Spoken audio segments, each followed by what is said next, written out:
He came home past midnight and confessed. So I served him something he'll never forget. He stumbled through the door at 12:47 a.m., smelling of someone else's perfume like a crime scene.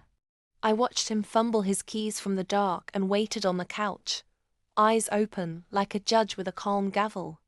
When he finally leaned over me and said, offhand, "I slept with my boss," he expected fireworks. Instead, I went to bed. No begging, no shouting, no collapse. Just a cold quiet that made him uncomfortable in a way anger never could. Morning came. He padded into the kitchen expecting eggs and flattery. The same servile routine that had lubricated his ego for years. I plated his favorite: pancakes, butter, syrup, and set a steaming mug of coffee beside a single envelope. "Put this in the bin when you're done," I said, and slid into the booth opposite him. He tore the envelope open.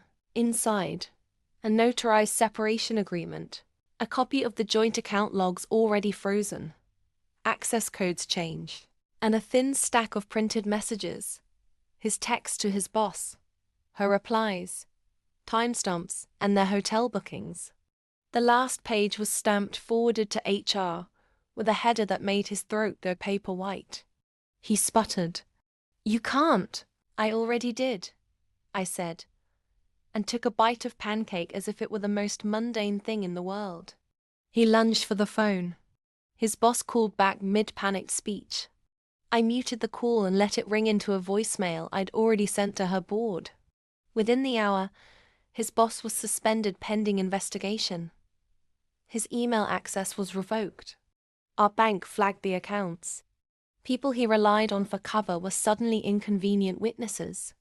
But the heat didn't stop there. "You're not the only one he lied to," I told him between bites. "You forgot one detail." I placed a photo on the table, not of him at a hotel, but of him kissing his boss outside the company gala. On the back, in neat black type, a single line: "Sent to 30 of your colleagues, your mother, and your mother-in-law." His face went from red to a pale, small thing that regret can't reach. The twist, the thing he'd never see coming, was printed on the napkin beneath my fork. The email to his boss came from someone he trusted most to protect him from women like me. Her name? Claire, his boss, was my college roommate. Claire had been my confidant when I left a man who never deserved me. She knew the exact press of his mouth on a lie. When I called her that night, I didn't plead. I offered a choice: help me expose him, or watch me do it alone. Claire chose the exposure. So while he expected grief, I delivered consequence. Clean, managerial, irrevocable. No blood, no breaking. Just the careful, surgical removal of his comforts. Want more cold, clever takedowns and stories of ladies who serve justice piping hot?